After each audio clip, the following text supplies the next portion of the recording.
The paperwork arrived at UA High School 3 days before the student did. Shota Aizawa held the file in one hand, coffee in the other, and read the same paragraph for the third time. Transfer students were rare enough. Transfer students with redacted sections in their background check were rarer.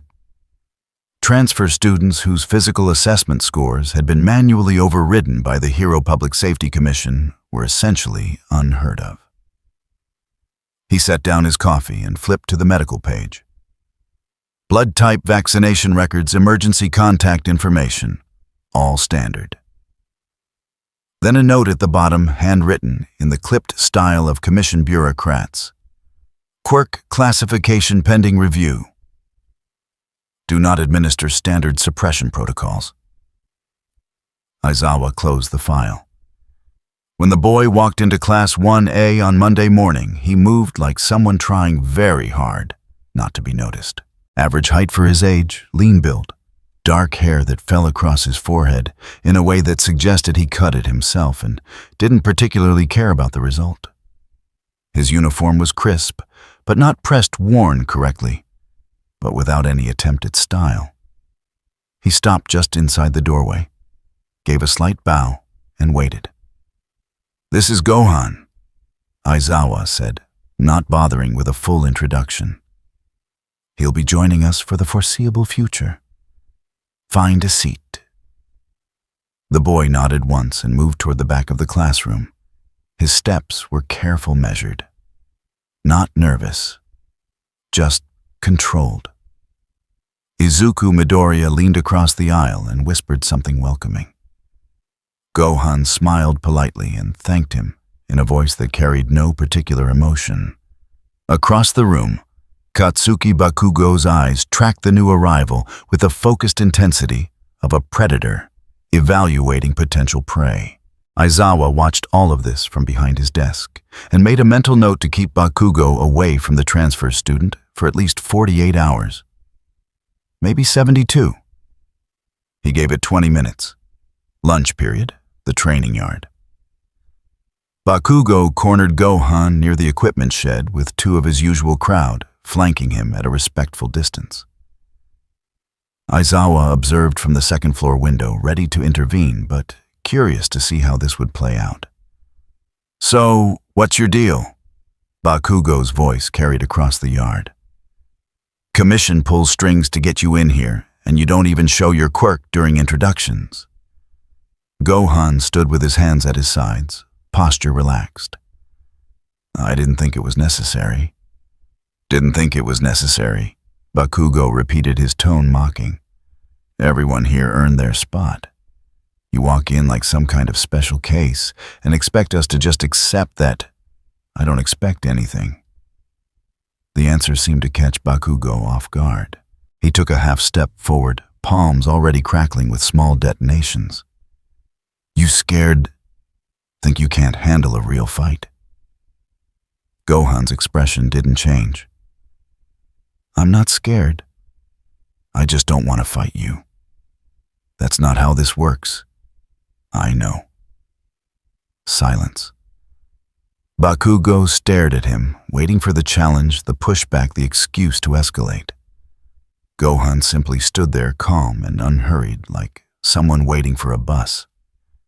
After 10 seconds that felt much longer, Gohan spoke again. "If you want to test yourself, there are better ways. I'm not one of them." Then he walked past. Bakugo gave a small nod to the two stunned students still standing nearby and headed toward the cafeteria. Bakugo didn't follow. He just stood there, fists clenched, staring at the space where the conversation had ended without any satisfying conclusion. Aizawa let the curtain fall back into place. Interesting. 200 kilometers away, in a windowless office on the 7th floor of the Hero Public Safety Commission headquarters, a woman named Takahara reviewed the same file Aizawa had read that morning. Unlike Aizawa, she had access to the unredacted version. The boy's name was Gohan. No family name on record. No registered address prior to 6 months ago. No Quirk registration, which should have been impossible for someone his age. His arrival in Japan had triggered 3 separate flags in their monitoring systems, all of which pointed to the same conclusion. He was an unknown variable in a system built on known quantities. Takahara opened a secondary file and scanned the preliminary analysis from their energy tracking division. The boy had been observed twice in public settings before his enrollment at UA.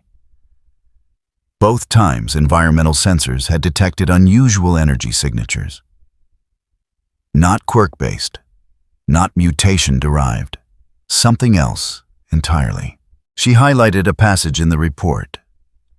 Energy pattern suggests conscious manipulation of an external force rather than biological manifestation. Classification unknown. Recommend enhanced monitoring. Takahara made 3 quick notes in the margin. First, assign a dedicated observation team to UA. Second, coordinate with the school's sensor network to flag any anomalous readings. Third, and most important, do not intervene yet. The commission dealt in control. You couldn't control what you didn't understand. And you couldn't understand something if you scared it into hiding. She closed the file and placed it in her outgoing tray. By tomorrow morning, 5 different departments would have access to it. By tomorrow afternoon, Gohan would be one of the most closely watched students in the entire country. He just wouldn't know it yet. Back at UA, the afternoon training session began with standard Quirk assessment exercises. Aizawa divided the class into groups and rotated them through different stations. Strength testing, speed trials, endurance runs, precision tasks. He kept Gohan in his own group along with Midoriya and 3 others who wouldn't push for confrontation. At the energy manipulation station, students demonstrated their ranged abilities against reinforced targets. Fire blasts, ice projectiles, hardened extensions. Standard applications of standard quirks. When Gohan's turn came, he stepped up to the line and looked at the target downrange. "Whenever you're ready," Aizawa said. Gohan stood there for 3 seconds. Then he raised one hand, palm facing the target, and hesitated. "Problem?" Aizawa asked. "No. Just thinking about the right amount." Before Aizawa could ask what that meant, Gohan's hand moved slightly forward. There was no visible projectile, no flash of light, no dramatic build-up. The target simply shuddered, rocked back on its base, and settled into place with a deep, resonant hum. Aizawa glanced at his tablet. The sensor array embedded in the target registered impact force consistent with a mid-level energy discharge. Perfectly acceptable for a first-year student. Nothing remarkable. Except the readout also showed 0 quirk factor activation. He looked at Gohan. The boy had already lowered his hand and stepped back from the line, his expression unchanged. No pride, no satisfaction, no indication that he'd done anything worth noticing. Aizawa pulled up the sensor logs on his tablet and reviewed the data. Energy detected. Impact confirmed. Quirk factor analysis negative. He ran the diagnostic twice more. Same result. He looked up. Gohan was waiting quietly at the edge of the group, hands in his pockets, watching the next student take their turn. Aizawa saved the log file and made a note to review it again later. Whatever this was, it deserved more than a surface-level evaluation. The training session ended without incident. Students filed back toward the main building, tired and satisfied with their performance. Gohan walked near the back of the group alone, but not isolated, present, but not engaged. Aizawa's phone buzzed. A priority message from the faculty security network. He opened it and read the first line. Alert intelligence suggests League of Villains reconnaissance activity near UA campus. Threat level assessed as moderate. Recommend heightened monitoring of student movements and facility access points. Aizawa stopped walking and read the message again. The League of Villains hadn't made a move against a major hero institution in over a year. If they were scouting UA now, it meant they had a target, or a plan, or both. He looked up at the students disappearing into the building. Gohan was already inside, invisible among the crowd. Aizawa closed the message and headed toward the staff office. He had calls to make and contingencies to prepare. Whatever was coming UA needed to be ready. He just didn't know yet that the League's interest and the Commission's concerns were about to intersect in the same quiet boy who didn't want to fight anyone. The sun set over the campus. Lights came on in the dormitories. Students settled into their evening routines, unaware of the attention now focused on their newest classmate. Gohan sat at his desk, finishing homework, his room bare except for the essentials. No posters, no decorations, no personal touches, just a space to sleep and study and stay out of the way. He didn't know about the commission file. He didn't know about the security alerts. He didn't know that simply existing here had already set dozens of invisible mechanisms into motion. He just wanted to get through the week without hurting anyone. Outside his window, the city hummed with its usual evening energy. Somewhere in that city, analysts reviewed his data. Somewhere else, villains planned their next move. And somewhere deep in the infrastructure of Hero Society's systems designed to protect people, began to categorize one quiet student as a problem that needed solving. The week ahead would be longer than anyone expected. The unforeseen simulation. Joint looked like a disaster theme park designed by pessimists. Massive dome section zones replicating every possible catastrophe scenario a hero might encounter. Fire flood landslide conflagration ruins. Each area built to train students in rescue operations under the worst conditions imaginable. 13, the space hero, stood at the entrance and gestured toward the sprawling facility with obvious pride. Class 1 clustered near the steps, some students excited, others nervous. Gohan stayed toward the middle of the group, hands in his pockets, observing without comment. Aizawa scanned the facility from his position near 13. Something felt wrong. The air had that particular stillness that came right before bad situations became worse. He'd learned to trust that instinct over 15 years of hero work. His phone buzzed. Priority alert. He pulled it out and read the message, then looked up sharply. Too late. The lights dimmed. A dark purple gateway materialized at the center of the plaza, spreading like spilled ink across the air. Figures emerged from the void. Dozens of them. Scattered costumes, improvised weapons, faces hidden behind masks and makeshift disguises. At the center of the portal stood a man with pale blue hair and hands clutching his neck, face, arms. Not his own hands. Preserved pieces of other people worn like grotesque accessories. "Villains," Aizawa said, his voice cutting through the sudden tension. 13, get the students out, now! But the purple mist had already moved, spreading across the plaza in a wave of unnatural fog. Students scattered as the darkness enveloped them. Aizawa heard screaming, felt the disorienting lurch of forced teleportation, and then the world shifted into chaos. Gohan felt the transition like falling through cold water. One moment he stood near his classmates.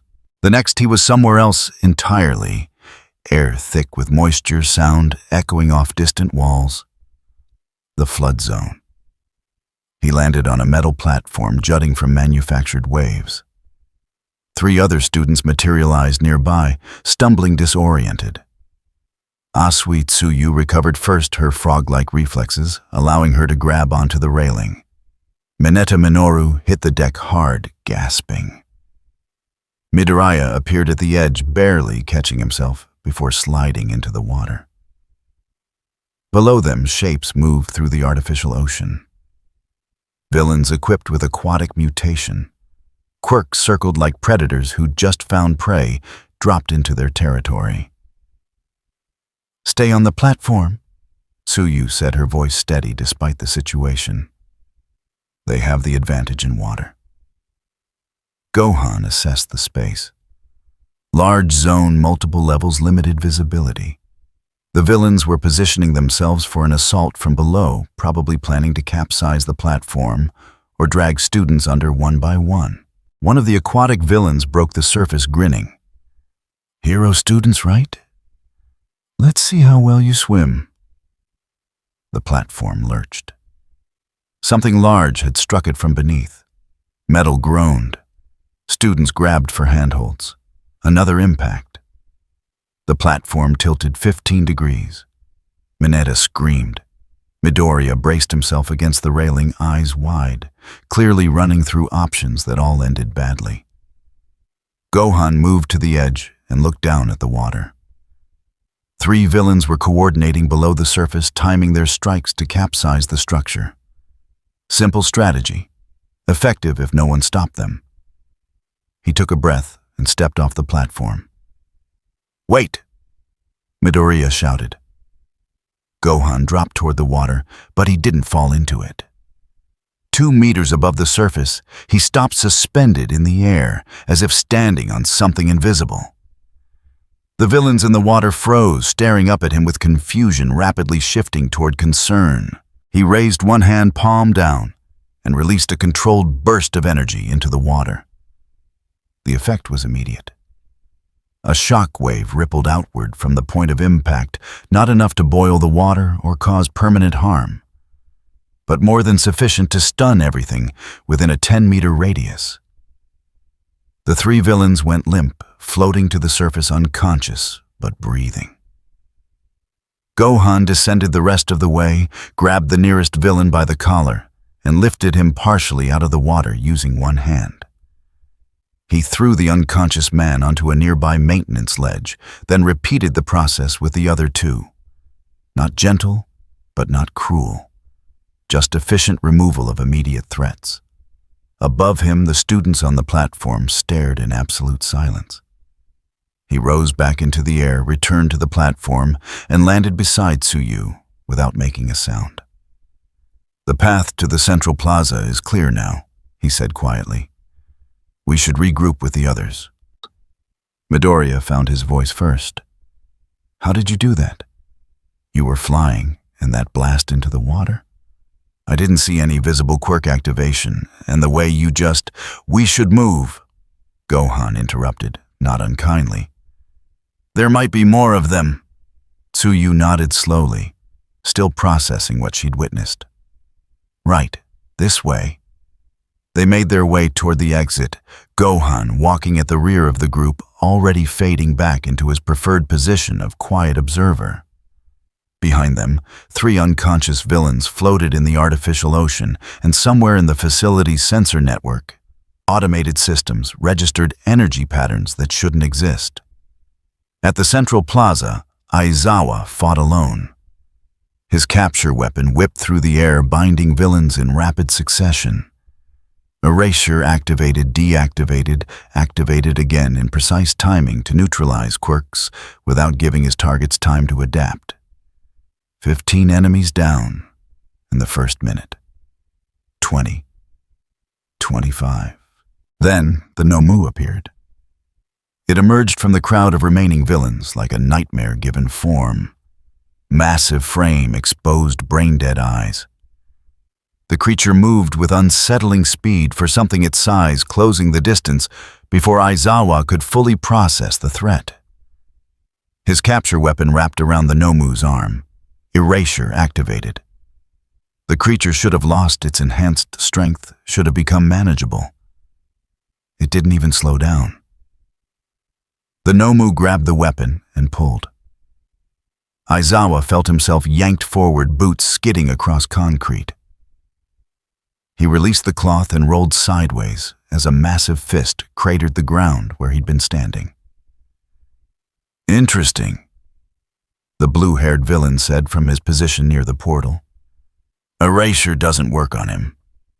I wonder why. Aizawa's mind raced through the implications. Multiple quirks. Had to be. Erasure could only nullify what he could see. And if the Nomu had several abilities running simultaneously shutting down, one wouldn't stop the others. The creature lunged again. Aizawa dodged, but not quite fast enough. The Nomu's backhand caught him across the ribs, lifting him off his feet and sending him crashing into a pile of rubble. Pain exploded across his chest. Broken ribs, definitely. Maybe worse. He tried to stand and his left arm wouldn't cooperate properly. Dislocated elbow. The Nomu approached slowly, now almost curious. Testing. Learning. Aizawa's vision blurred. He had seconds before the creature finished what it started. His students were still scattered throughout the facility. 13 was dealing with the evacuation. No backup was coming fast enough. The Nomu raised its fist, then stopped. Something had changed in the air. A pressure subtle but undeniable, like the moment before lightning strikes. The Nomu turned its head, slowly tracking toward a presence that had just entered the plaza. Gohan walked down the steps from the flood zone entrance. No running, no dramatic entrance. Just a quiet approach that somehow carried more weight than any amount of bravado.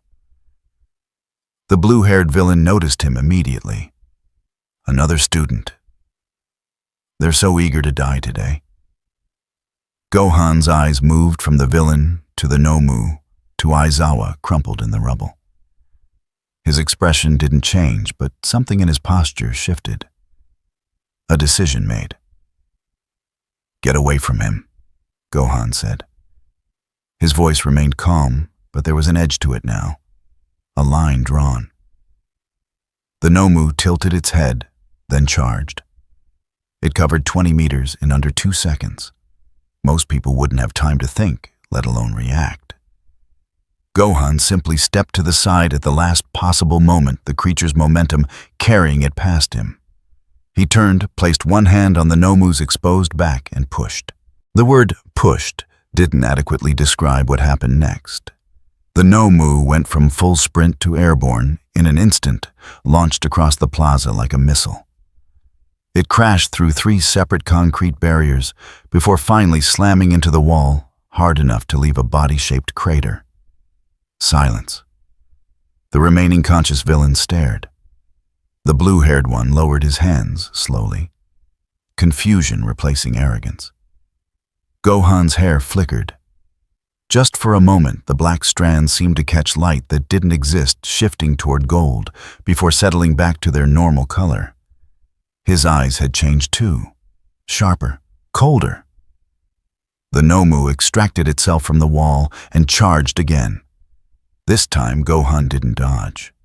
He caught the creature's fist with one hand, the impact generating a shockwave that cracked the pavement beneath his feet. The Nomu tried to pull back. Couldn't. Gohan held it in place with what appeared to be minimal effort. I don't want to hurt you, Gohan said to the creature, but you need to stop. The Nomu's other fist came around in a wide arc. Gohan caught that one too, held the creature immobile, applied pressure. The Nomu's knees buckled, not from pain, from pure overwhelming force pressing down on it from above, like gravity had suddenly quadrupled in that specific location. The creature sank lower, struggling, failing until it was forced into a kneeling position on the cracked concrete. Gohan released one hand and placed it on top of the Nomu's exposed brain. Gentle touch, almost careful. Sleep, he said quietly. Energy pulsed. The Nomu's eyes rolled back. Its massive frame went limp, unconscious, but still breathing. Gohan stepped away and turned toward the blue-haired villain. You should leave, he said. For the first time, the villain's perpetual grin faltered. He stared at Gohan, then at the unconscious Nomu, then back at Gohan. Processing. Recalculating. "What are you?" the villain asked. Gohan didn't answer. The purple mist reappeared, enveloping the blue-haired villain. "Tomura Shigaraki," the mist said in a cultured voice. "We should withdraw. This variable was not accounted for." Shigaraki kept staring at Gohan, even as the portal began to form around him. "The kid with the weird energy. I'll remember you." Then, they were gone. The remaining lower-level villains scattered, some fleeing toward exits, others frozen in panic. Within seconds, the plaza was clear, except for Aizawa, the unconscious Nomu, and Gohan standing alone in the center of the destruction. Gohan's hair settled back to black. His posture relaxed. He walked over to where Aizawa lay and knelt down carefully. "Don't move," he said. "Help is coming." Aizawa looked up at him through pain-blurred vision. "What was that?" "I don't know how to explain it," Gohan said honestly. "I'm sorry." In the distance, sirens approached. Pro-heroes arriving as backup. Too late for the fight, but in time for the aftermath. Gohan stood and moved away from Aizawa, positioning himself near the edge of the plaza. By the time the first heroes entered the facility, he'd already faded into the background, just another student caught in the attack. Just another victim who'd survived. The security footage from USJ was reviewed 17 times in the first hour after the incident. The facility's cameras had captured most of the attack, but the footage from the central plaza had corrupted files in 3 critical sections. The moment Gohan pushed the Nomu. The moment his hair changed color. The moment he forced the creature down through what looked like applied atmospheric pressure. All corrupted. All unrecoverable. The sensor data, however, remained intact. And it told a story that no one in the Hero Public Safety Commission was prepared to accept. Energy signatures consistent with controlled nuclear fusion. Localized gravitational manipulation. Bioelectric fields operating at unprecedented levels. All of it focused through a single teenage boy who wasn't registered as having any quirk at all. Takahara read the report 3 times, then placed a call to her supervisor. "We need to escalate this," she said. "The USJ incident wasn't just a villain attack. It was a field test. And we just learned that our assumptions about the transfer student were catastrophically insufficient." There was a pause on the other end of the line. Then, recommendations. Increase monitoring to level 3. Coordinate with UA's internal sensor network.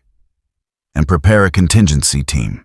If this boy becomes a threat, we need to be ready to contain him. And if he's an asset, then we need to control him before someone else does. The call ended. Takahara updated the file and sent it through encrypted channels to 6 different departments. By midnight, Gohan's threat assessment had been upgraded from moderate concern to national security priority. He still didn't know that any of this existed. He just sat in the medical bay at UA, waiting to be cleared, hoping the attention would die down. It wouldn't. The week ahead had just become much more complicated. The news cycle hit UA High School like a tidal wave. 24 hours after the USJ incident, every major network in Japan had camera crews positioned outside the school gates. Reporters shouted questions at anyone who came near. Students with traumatic injuries, parents demanding answers, pro-heroes declining comment. The attack had exposed cracks in the infrastructure of hero education that the public had always assumed was invincible. Inside the faculty offices, Principal Nezu reviewed damage assessments with a calm that bordered on unsettling. 13 was in the hospital with severe injuries from close-range combat. Aizawa had 3 broken ribs, a dislocated elbow, and facial fractures that would take weeks to heal even with recovery quirks assisting. 37 students had been exposed to direct villain confrontation. 0 fatalities. That fact alone prevented the situation from becoming catastrophic. The commission has requested a full briefing. Nezu said, his small paws folded neatly on the desk. They want access to our sensor logs, security footage, and incident reports, particularly anything related to anomalous energy readings during the attack. Aizawa sat across from him, one arm in a sling, bandages covering half his face. They're fishing. Indeed.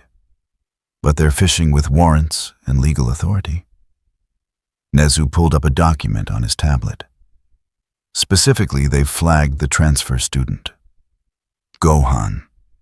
Multiple references in witness statements describe him engaging the Nomu directly and demonstrating abilities that don't match any registered Quirk classification.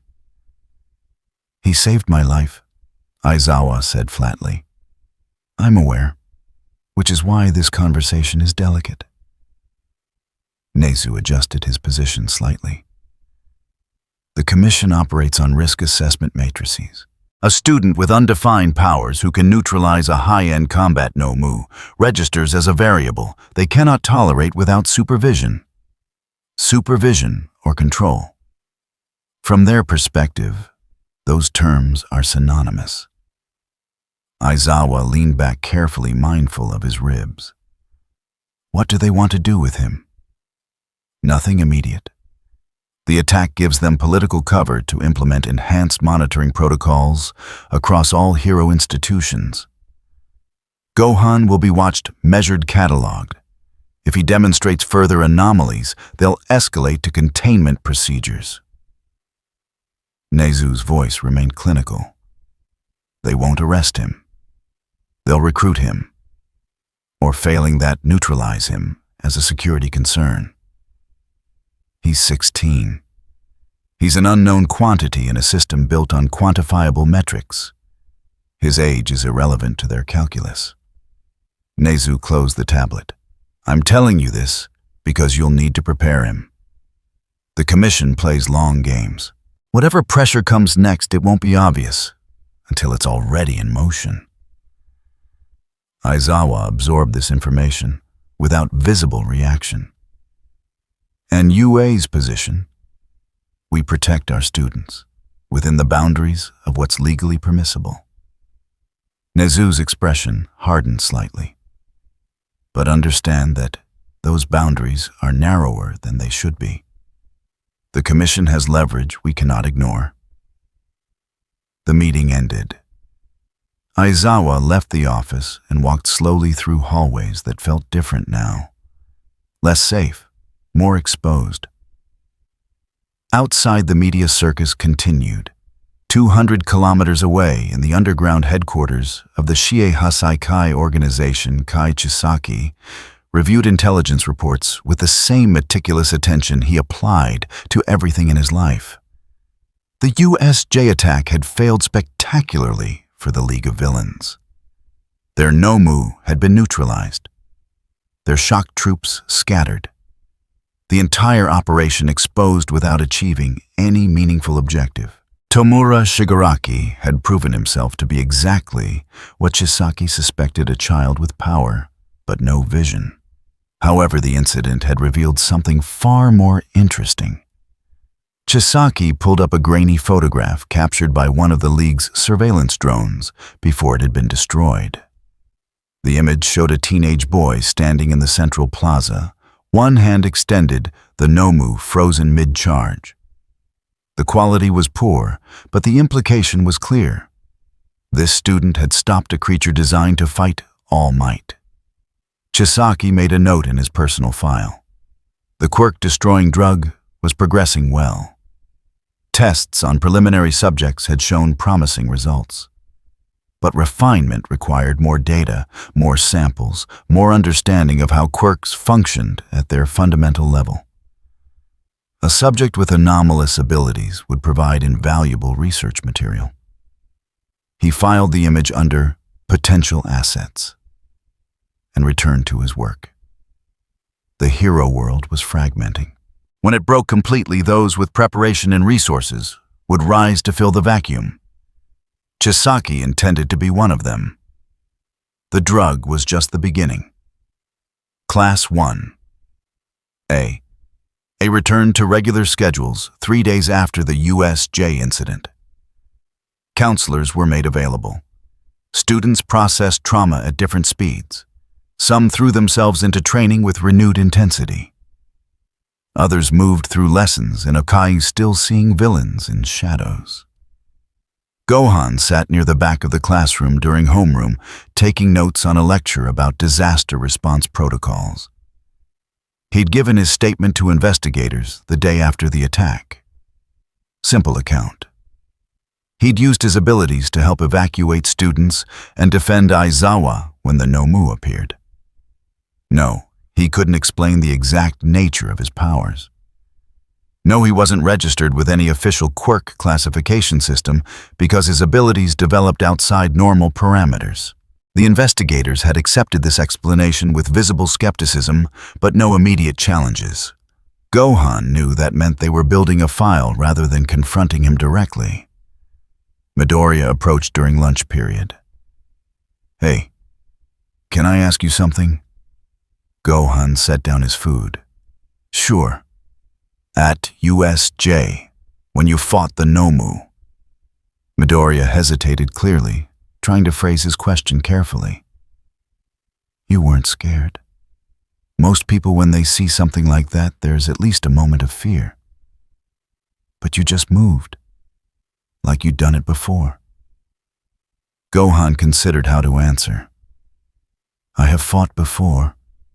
Different circumstances, different threats. But the principle is the same, which is protect people, end the danger as quickly as possible. Everything else is secondary." Midoriya nodded slowly. "That sounds like something All Might would say." "I don't know All Might, but if he thinks that way, he's probably right." They sat in comfortable silence for a moment. Then Midoriya spoke again, quieter this time. "Some people are saying you're dangerous, that the commission should be worried about you. Are you worried about me?" Midoriya met his eyes. "No, I don't think someone dangerous would have been so careful with those villains in the flood zone. You could have hurt them badly. You didn't. I don't like hurting people." "I know. That's why I'm not worried." Midoriya stood up, gathering his tray. "But I think you should know that not everyone sees it that way. Just be careful." After he left, Gohan sat alone with his thoughts. The attention was increasing. More students asking questions, more faculty members observing him during training exercises, more sensors tracking his energy output during routine activities. He'd hoped to stay unnoticed. That option was gone now. In the commission headquarters, Takahara compiled her weekly report on the UA transfer student. The file had grown substantially since USJ witness testimonies, sensor data, behavioral analysis, threat assessment updates. She flagged 3 items for immediate attention. First, underground intelligence networks had reported increased chatter about Quirk destroying technology. Multiple criminal organizations were investigating rumors of a drug that could permanently nullify abilities.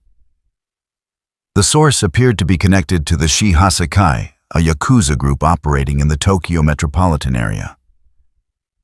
Second, cross-referencing energy signatures from USJ with historical data revealed no matches in any existing database. Whatever Gohan was using, it had no precedent in recorded Quirk research. That made it either a completely novel mutation or something operating on principles outside the Quirk framework entirely.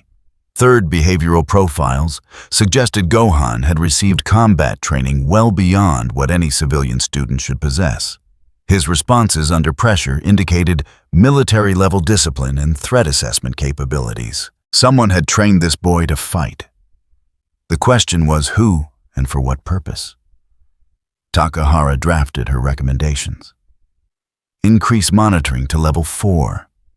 Deploy covert observation teams to track his movements outside school grounds. Prepare intervention protocols in case he demonstrated hostility toward Hero Society infrastructure. She sent the report through encrypted channels and waited for authorization.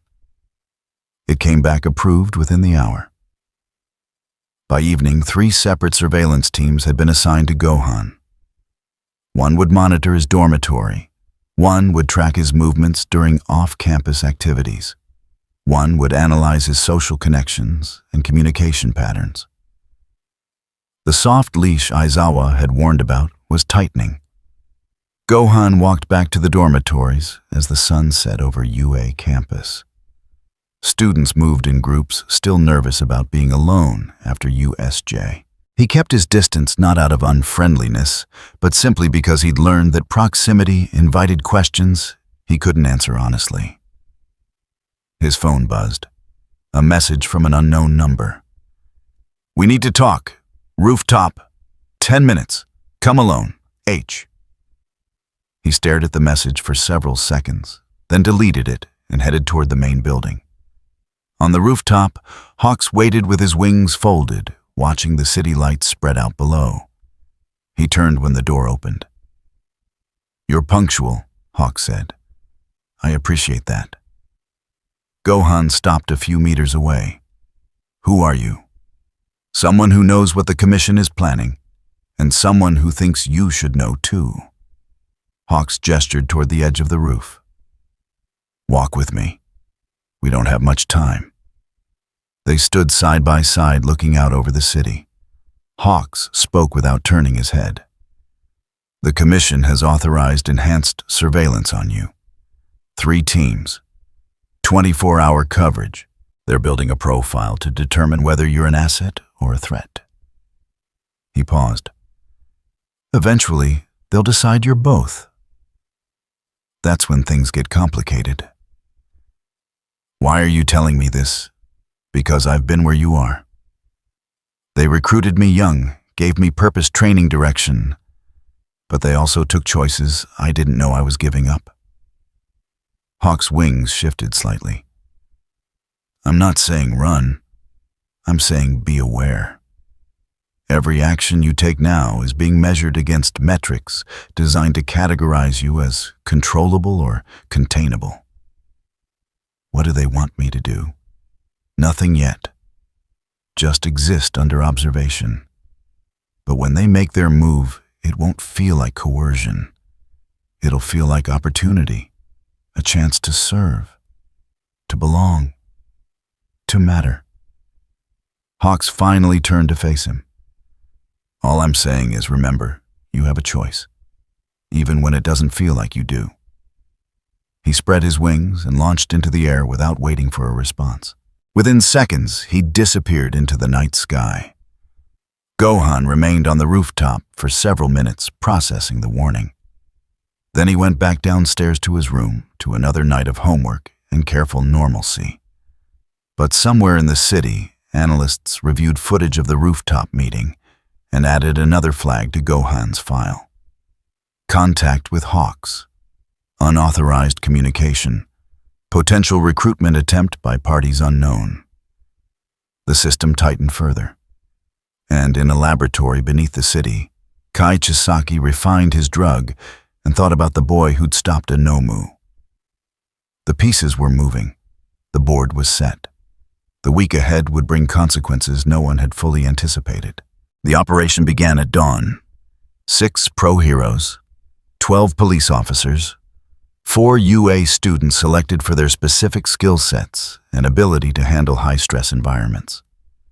The target was a compound in the older district of Tokyo, registered as a legitimate pharmaceutical research facility, but flagged by multiple intelligence sources as the operational center of the Shigaraki organization. The briefing had been clinical.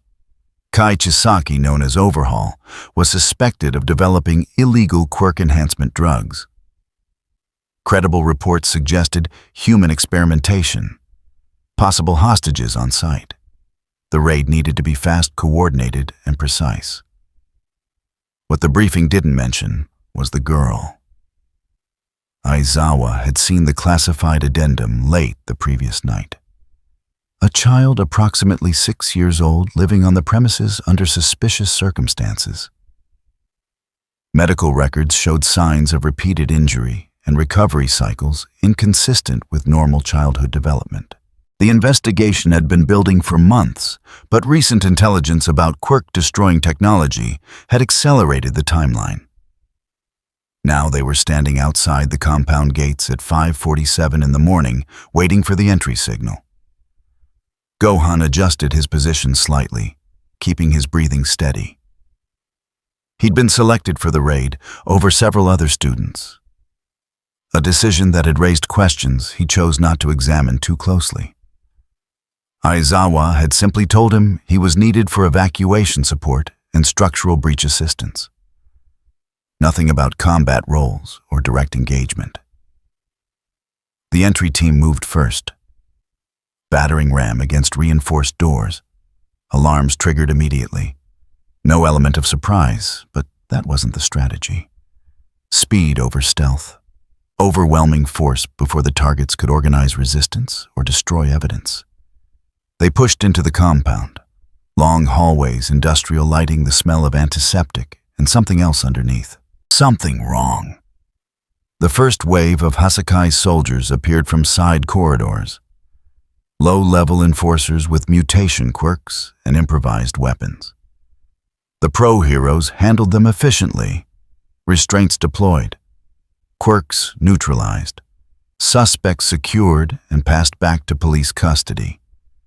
Gohan moved with the secondary wave, staying near Aizawa and 2 other pros.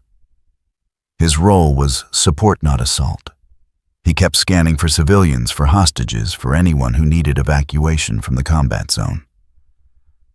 The hallway opened into a larger chamber. Industrial equipment lined the walls, chemical storage tanks, centrifuges. This was a laboratory, not a storage facility. And at the far end, standing with his arms crossed and his expression utterly calm, was Chisaki. He wore his signature jacket, the one with the fur collar, medical gloves, pristine white against the industrial backdrop. 2 subordinates flanked him. One was massive, clearly enhanced for physical combat.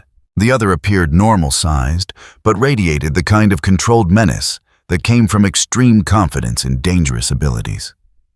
Heroes, Chisaki said, his voice carrying across the chamber with surprising clarity. Breaking and entering. Destruction of private property. I assume you have warrants.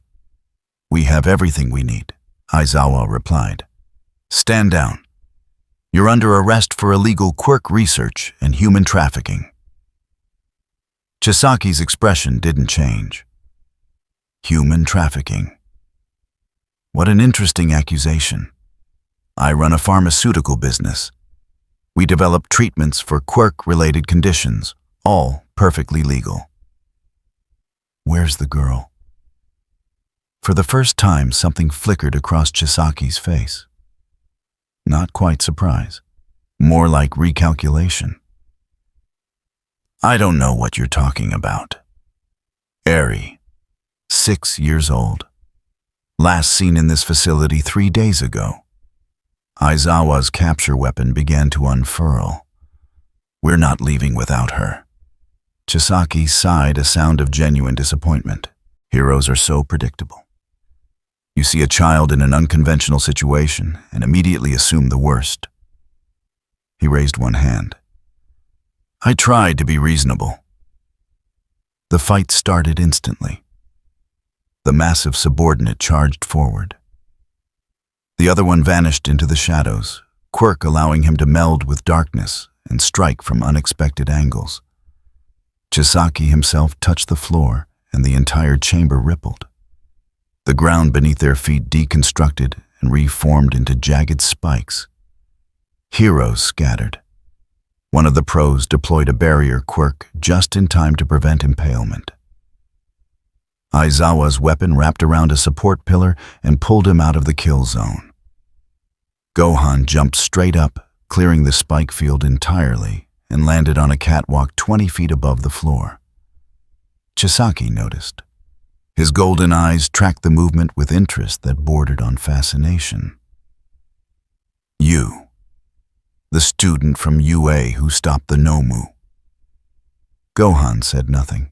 He dropped back down to the main floor, positioning himself between the spiked terrain and the rest of the entry team. Impressive mobility, Chisaki continued, even as the chamber devolved into chaos around him. But let's see how you handle this. One of the subordinates emerged from the shadows directly behind Gohan, blade extended. Gohan turned at the last second, caught the attacker's wrist, and redirected the strike into the floor. The blade shattered against concrete. The subordinate stumbled. Gohan released him and stepped back, giving the man space to retreat. He didn't. The subordinate pulled a small pistol from his jacket and fired. 3 shots. Close range. 2 aimed at center mass, 1 at the head. The bullets hit.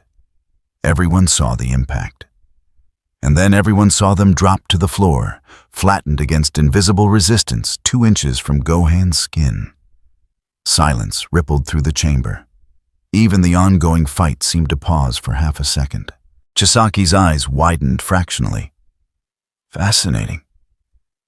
The subordinate fired again, full magazine, 12 rounds in rapid succession. They all stopped the same way.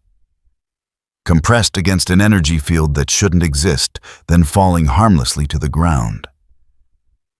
Gohan's expression remained unchanged. He walked forward, closing the distance with the shooter. The man backpedaled, still pulling the trigger on an empty weapon. Gohan reached out, took the gun carefully from his hand, and crushed it into scrap metal with 1 squeeze. Stop fighting, Gohan said quietly. You can't win this. The subordinate looked at the destroyed weapon, then at Gohan, then turned and ran. Chisaki watched him go without comment. His attention was entirely on Gohan now, analytical and hungry. Not a quirk. I see it clearly. Your energy signature is wrong. Too stable. Too controlled.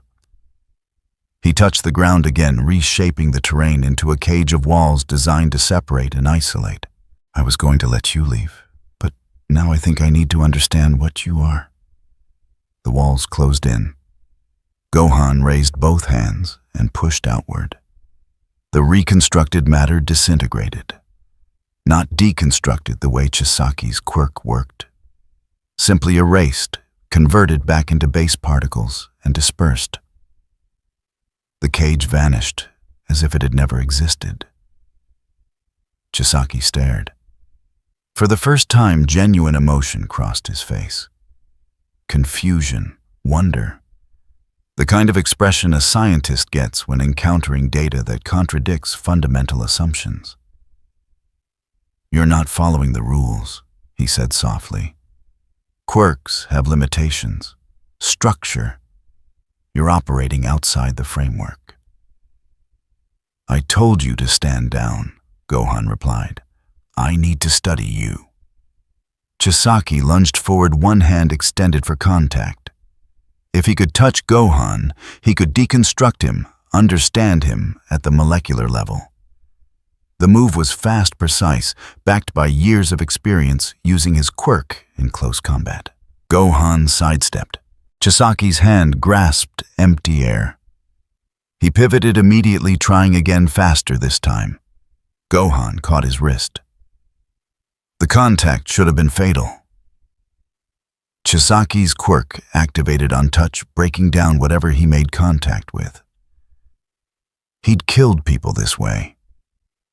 Dismantled them into component parts before they could even register what was happening. Nothing happened. Gohan held his wrist in a firm but not painful grip. Chisaki's quirk activated, deactivated, activated again. No effect. The energy in Gohan's body refused to obey the deconstruction command. "Let go," Chisaki said, his voice tight.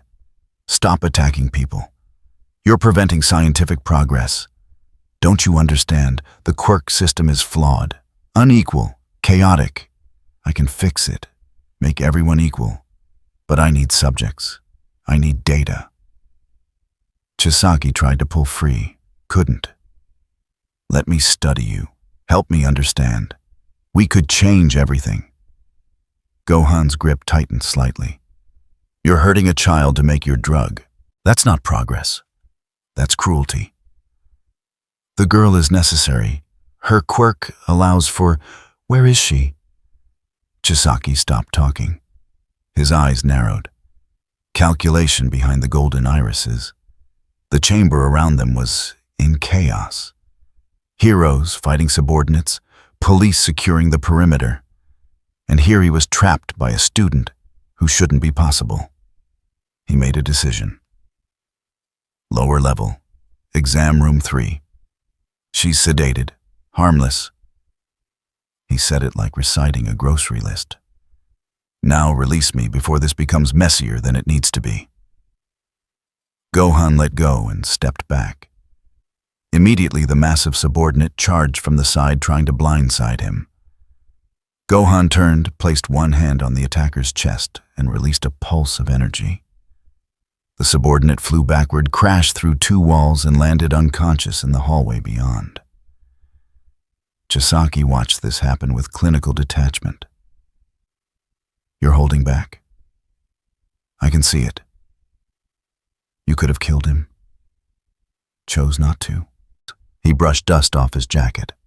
"Mercy is a weakness in our world." "It's not weakness. It's choice." "Then you've already lost. People like me don't respect choices. We respect power and results." Chisaki touched the floor one more time, and the entire section of the building began to collapse inward. "Enjoy your moral victory while the structure buries you." He turned and ran, his subordinates retreating with him deeper into the compound. Aizawa shouted orders. The entry team needed to evacuate before the controlled demolition brought the ceiling down. Heroes grabbed injured officers. Police fell back toward the exit. Gohan moved in the opposite direction. "Where are you going?" Aizawa called out. "Lower level. The girl is down there. The building is collapsing." "I know." He ran toward the stairwell, ignoring the protests behind him. The structure groaned. Support beams cracked. Dust rained from the ceiling in thick clouds. Lower level. Exam room 3. He found it at the end of a sterile white corridor. The door was locked. He tore it off the hinges and dropped it aside. Inside, on a medical table, surrounded by equipment he didn't recognize, lay a small girl with white hair and a horn protruding from her forehead. She was unconscious, breathing shallow bandages covering her arms. Gohan crossed the room in 3 steps, checked her vitals by touch, then carefully lifted her off the table. She weighed almost nothing. Fragile. Broken by adults who saw her as material rather than a person. The ceiling above cracked with a sound like thunder. Gohan wrapped one arm around the girl, raised his other hand, and released a controlled burst of energy straight up. The explosion punched through 3 floors of collapsing architecture, creating a vertical escape shaft. Gohan lifted into the air, flying through the opening, clearing the building just as the entire structure folded in on itself. He landed outside the perimeter, where paramedics were setting up triage stations. Carefully, almost gently, he handed the unconscious girl to the nearest medical professional. "She needs help," he said. "Please." The paramedic stared at him, then at the child, then back at the collapsed building. "How did you— Please help her." The paramedic nodded and rushed the girl to an ambulance. Within seconds, she was being loaded into the vehicle, medical team surrounding her. Gohan turned back toward the rubble. Smoke rising, heroes emerging from side exits, dusty but alive. No casualties on their side. Chisaki had escaped through underground tunnels, but the facility was destroyed and his operation exposed. The raid was a tactical success. But Gohan knew it was also a test he'd just failed. He'd revealed too much. The bullet resistance, the matter dispersal, the vertical escape with flight capability. Every action had been necessary to save lives and complete the mission. Every action had also been recorded by body cameras, helmet feeds, and commission monitoring equipment. Aizawa approached, favoring his still healing ribs. "The girl is stable. You did good work." Gohan nodded but didn't respond. "They're going to ask questions," Aizawa continued quietly. "About what you did in there. About the bullets. About how you stopped Chisaki's deconstruction. I know." "Are you prepared for those questions?" "No." Aizawa placed a hand on his shoulder briefly, then withdrew it. "Then prepare, because they're coming." By evening, the footage had been reviewed 47 times by commission analysts. The bullet impacts, the energy field, the matter dispersal, the escape flight. Takahara compiled the assessment with hands that almost trembled from the implications. The transfer student wasn't just operating outside Quirk parameters. He was demonstrating abilities that contradicted fundamental laws of how biological mutations were supposed to function. Energy shielding without visible manifestation. Flight without propulsion vectors. Matter manipulation that bypassed the deconstruction-reconstruction sequence. She wrote one sentence at the bottom of her report. "Recommend immediate escalation to containment protocols. Subject represents unprecedented security risk." The authorization came back approved before midnight. And in a hospital room across the city, Eri woke up screaming from nightmares, only to find herself surrounded by strangers who promised she was safe now. She didn't believe them. She'd heard promises before. The hospital kept Eri under observation for 72 hours before allowing any visitors beyond medical staff. When Gohan finally got clearance to see her, he found a small figure sitting upright in a bed too large for her frame, staring at white walls with eyes that had seen too much. The bandages on her arms had been changed. The horn on her forehead was smaller than it had been during the rescue, as if something had drained from it. She turned when he entered. Fear flashed across her face before being buried under carefully practiced neutrality. "I'm not here to hurt you," Gohan said, stopping just inside the doorway. "I just wanted to see if you were okay." Eri watched him for several seconds without speaking. Then in a voice barely above a whisper, "You're the one who carried me out." "Yes." "Why?" The question caught him off guard. "Because you needed help." Overhaul said I was helping, that the experiments were important, that people needed what he was making. Her small hands gripped the bedsheet. "He said if I didn't cooperate, more people would suffer." Gohan moved closer slowly and crouched down so he wasn't looming over her. "He was lying. What he did to you wasn't help. It was cruelty. And you don't owe anyone your pain." Eri's eyes filled with tears she refused to let fall. "He's going to come back. He always comes back." "He won't, I promise." "You can't know that." Gohan met her gaze steadily. "You're right. I can't guarantee the future. But I can tell you that if he tries to hurt you again, he'll have to go through people who won't let that happen.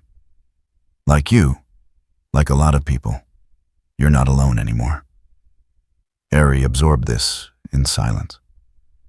Then she lay back down, turning away from him, conversation clearly over. Gohan stood, gave her privacy, and left the room. Outside in the hallway, Aizawa waited with his arms crossed. The bandages were gone from his face, now revealing healing bruises that would fade in another week. "How is she?" Aizawa asked. "Terrified, traumatized. She thinks Overhaul is coming back for her." "She's not wrong to worry. He escaped the raid. We have teams searching, but Chisaki is resourceful." Aizawa's expression darkened. "And motivated. You saw how he looked at you during the fight. He doesn't see people. He sees data points and experimental material. Then we find him before he finds her." "We?" Aizawa raised an eyebrow. "You're a student. This is hero work. She's a child who was tortured to make a weapon. That's not hero work. That's basic humanity." Aizawa studied him for a long moment.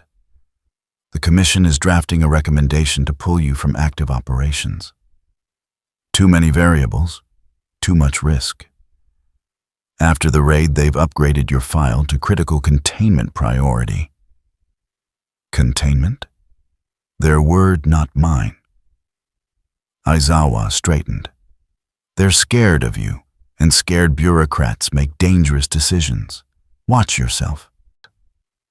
He walked away, leaving Gohan alone in the sterile hospital corridor. 3 days later, intelligence located Overhaul.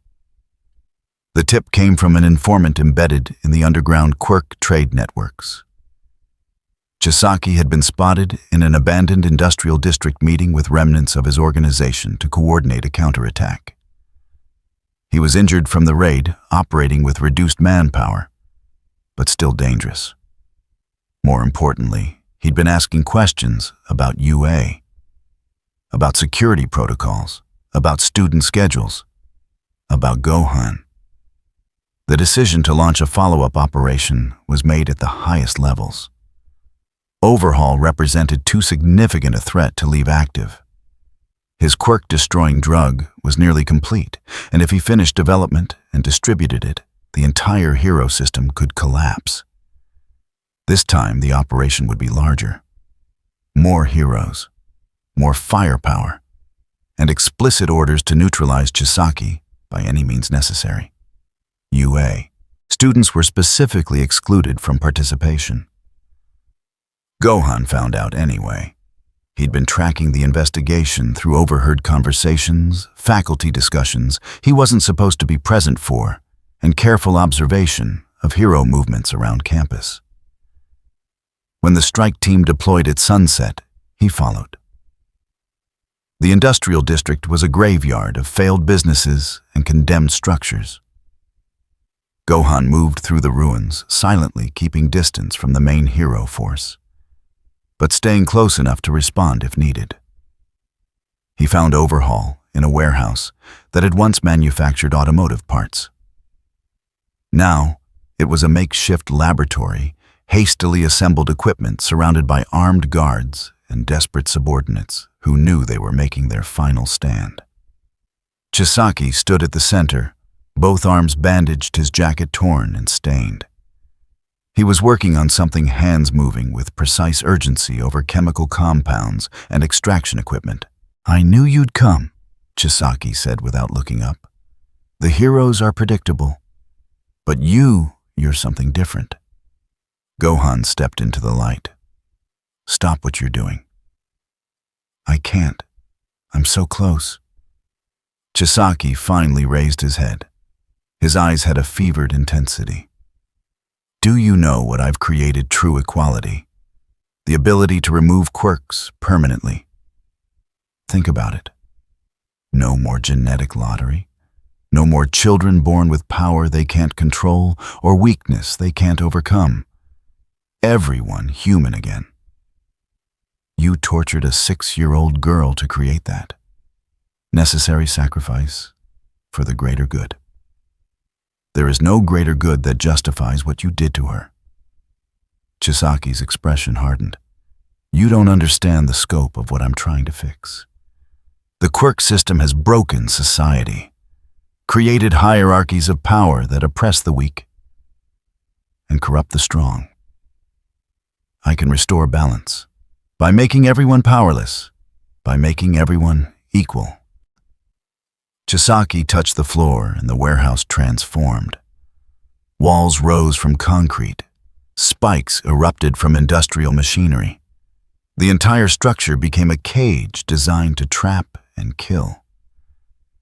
I've studied you since the raid, analyzed the footage.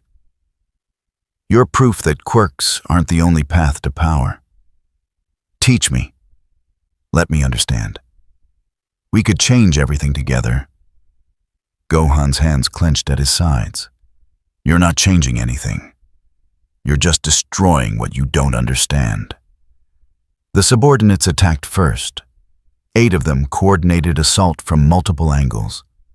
Gohan moved through them like wind through grass, disarming strikes, pressure point applications. Each opponent neutralized in seconds, unconscious but unharmed. Chisaki watched with analytical fascination. Restraint. Even now. You could kill them. Choose not to. He clapped his hands together, and the fusion began. His body merged with one of the massive subordinates, flesh and muscle reshaping into something larger, more powerful. Arms extended into blade-like appendages. His torso expanded with reinforced mass. The transformation completed in under 3 seconds. No more restraint.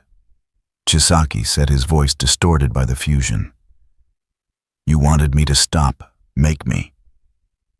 He charged and the warehouse exploded into violence.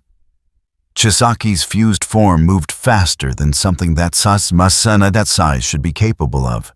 Bladed appendages carved through support pillars.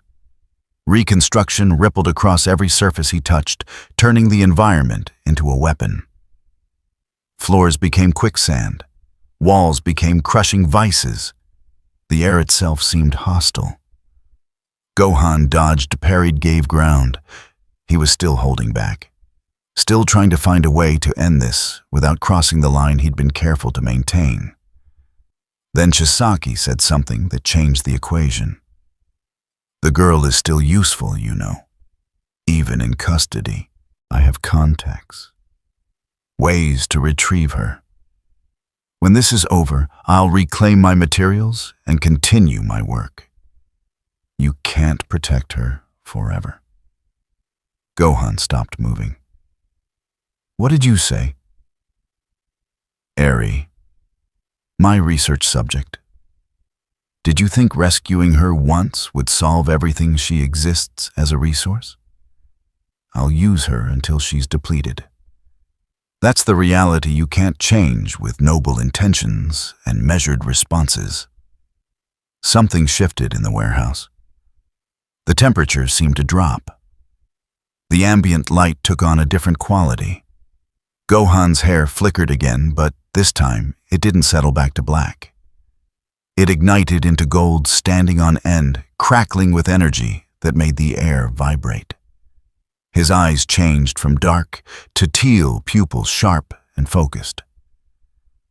The transformation rippled across his body in a surge of power that made the concrete beneath his feet crack. Super Saiyan. But it didn't stop there. Lightning began to dance around him. Blue-white arcs of electrical energy that carved patterns in the space around his body. His hair grew slightly longer, more wild. The aura intensified, pressing outward, like a physical force. Super Saiyan 2. Chisaki froze mid-attack, survival instincts overriding ambition. What? Gohan moved. One moment he was 20 feet away. The next he was directly in front of Chisaki, one fist already in motion. The punch connected with the fused villain's chest, and the sound was like a bomb detonating. Chisaki flew backward, crashed through the warehouse wall, and continued for another 50 meters before slamming into a concrete storage silo, hard enough to embed himself in the structure. The fusion destabilized. The subordinate's body separated from Chisaki's, both falling to the ground, unconscious. Gohan walked forward through the hole he'd created. Each step deliberate, controlled. The lightning still danced around him, but his expression remained cold and focused. Chisaki tried to stand, failed. Tried to activate his quirk. His arms wouldn't respond properly. Broken bones, internal injuries, system shock. Gohan reached down, grabbed him by the collar, and lifted him off the ground, one-handed. "You will never touch her again," Gohan said quietly. "Do you understand?" "Never." Chisaki coughed blood. "You're going to kill me." "No. I'm going to make sure you can't hurt anyone else." He threw Chisaki back toward the warehouse where heroes were now converging. The villain landed hard, rolled several times, and lay still. Gohan stood over him, the golden aura still burning lightning, still crackling. He raised one hand, energy gathering in his palm. One blast would end this, permanently, cleanly, remove the threat forever. Eri's face flashed through his mind. The fear in her eyes, the scars on her arms, the nightmares she'd wake up from for years. He lowered his hand. The energy dispersed. The transformation faded. Lightning dying away, hair settling back to black. When the heroes arrived, they found Chisaki unconscious and restrained by debris. His subordinates were incapacitated but alive. The warehouse was destroyed, but the damage was contained to the abandoned district. And Gohan was sitting against a wall, looking exhausted and very, very human. A pro-hero approached cautiously. "You weren't supposed to be here. I know. You engaged a high-level villain without authorization. I know. You also prevented him from escaping and potentially saved lives." The hero crouched down to eye level. "The commission is going to have words with you." "I know." The hero sighed and stood back up. "For what it's worth, what you did today, that was good work, messy, unauthorized, and going to cause political nightmares. But good work." They took Chisaki into custody. Reinforced transport. Quirk suppressing restraints, medical team on standby. He regained consciousness briefly during loading long enough to make eye contact with Gohan one last time. "You're wasted as a hero," Chisaki said through broken teeth. "That much power constrained by morality. It's tragic." Gohan didn't respond. The transport doors closed. The convoy departed. Within hours, Chisaki would be processed into the highest security villain containment facility in Japan. But the footage had already spread. Someone's helmet camera had captured the transformation. The golden hair, the lightning, the punch that sent a fused villain flying like a toy, the moment when Gohan could have killed and chose restraint instead. By midnight, the video had been analyzed by 17 different agencies. By morning, it would be classified and suppressed from public distribution. But the damage was done. Too many people had seen it. Too many questions had been asked. In the commission headquarters, Takahara watched the footage for the 8th time and felt something close to despair. They'd been trying to assess whether the transfer student was an asset or a threat. The question was now irrelevant. He was both in measures that exceeded any existing classification system. She drafted a new report with recommendations that made her hands shake. Subject demonstrates power levels consistent with strategic class threat. Recommend immediate intervention before escalation becomes unmanageable. Containment window is closing. The authorization came back within the hour. Approved. 3 days later, Gohan received a formal summons to appear before a Hero Public Safety Commission review board. The letter was polite, professional, and completely non-negotiable. He read it twice, then placed it on his desk and stared at the wall. Aizawa found him that evening. "You got the letter?" "Yes." "They're going to offer you a choice. Join them officially as a supervised asset, or be classified as a security risk requiring containment." Aizawa's voice was flat. "Neither option is actually a choice." "What should I do?" "Run. Disappear. They can't control what they can't find." Gohan shook his head. "I can't run. Eri needs to know people will keep their promises, that she's safe. If I disappear, that promise breaks. Then you're going to be leashed. Maybe. But at least she'll know someone stayed." Aizawa placed a hand on his shoulder briefly. "You're a better person than this system deserves."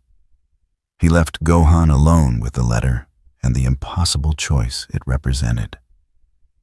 Across the city, in her hospital room, Eri slept without nightmares for the first time in years. She dreamed of someone with kind eyes who'd promised to protect her. And for tonight at least, she believed it. The review board convened in a windowless conference room designed to make people feel small. 5 commission officials sat behind a long table.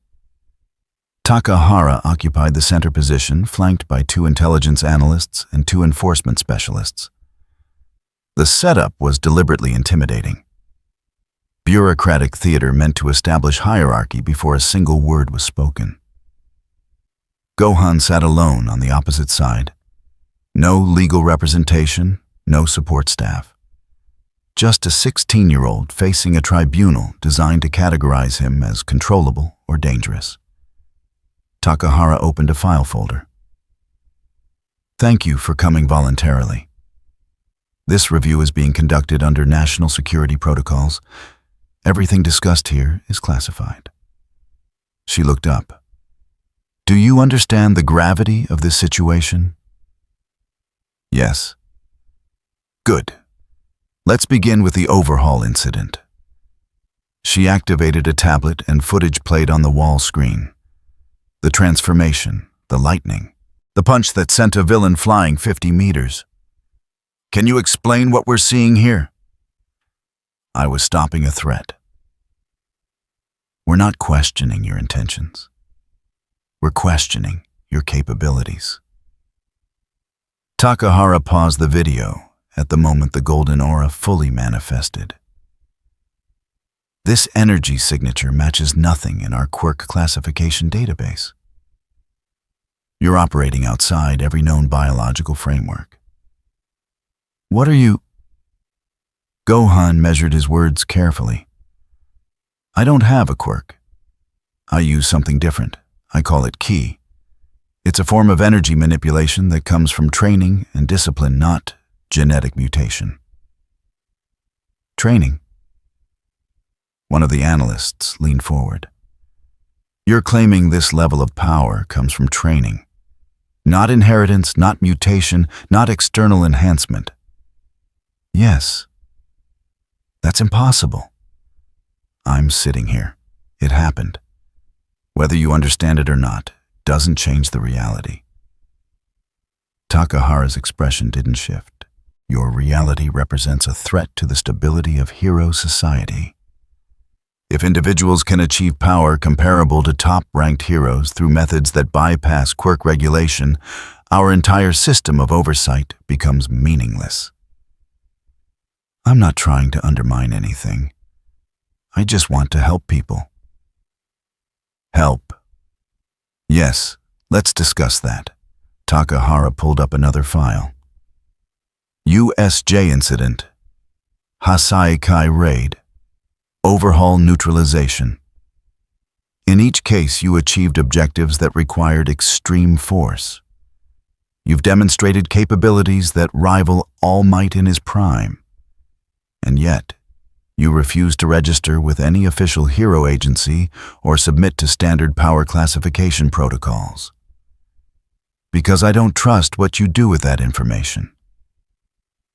The room went silent. One of the enforcement specialists stirred in his seat, clearly unused to being contradicted so directly. Takahara's voice remained level. Trust is a luxury we can't afford. You're an unknown variable with strategic class combat ability. That makes you either an asset we protect or a threat we contain. There is no third option. There's always a third option. Not in this room. Takahara closed the file. We're prepared to offer you a position within commission oversight, full hero license, access to resources and support. In exchange, you submit to monitoring, accept assigned missions, and operate within the framework we establish. And if I refuse, then we classify you as a rogue element operating in violation of hero regulations. Warrants will be issued. Apprehension teams will be deployed. You'll be detained and held under national security provisions until we determine appropriate long-term containment. Gohan absorbed this without visible reaction. You're threatening to imprison me for helping people. We're offering you a choice between cooperation and consequences. Takahara's tone hardened slightly. You have 24 hours to decide. After that, the decision gets made for you. The meeting ended.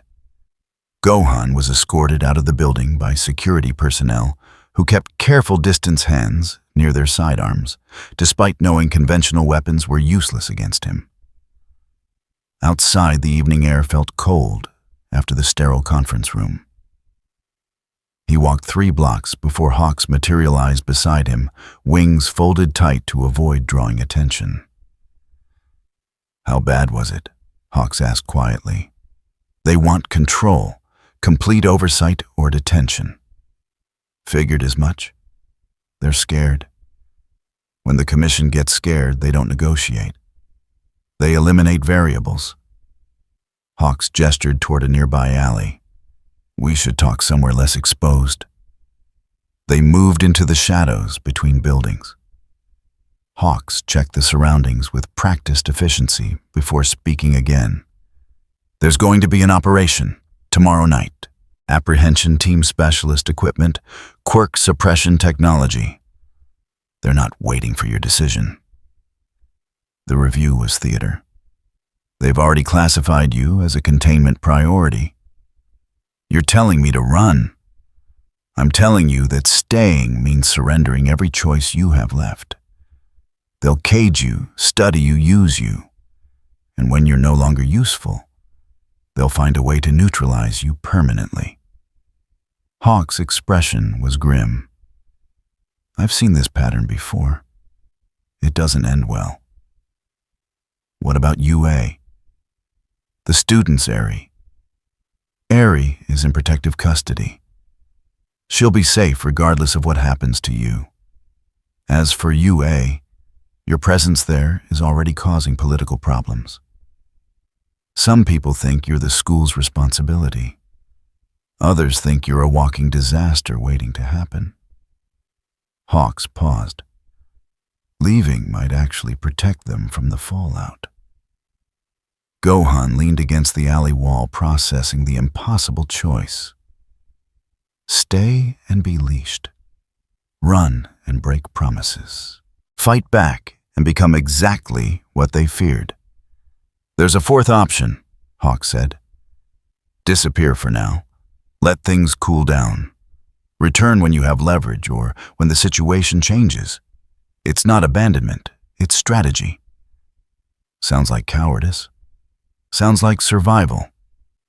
Hawk spread his wings slightly. I'll help cover your exit. Feed false location data to the tracking teams. Buy you time to get clear of their initial search radius. But you need to move fast. Tonight if possible. Gohan pushed off the wall. I need to tell someone first. Bad idea. Anyone you contact becomes a person of interest. The commission will interrogate them, pressure them, use them as leverage against you. I'm not disappearing without explaining why.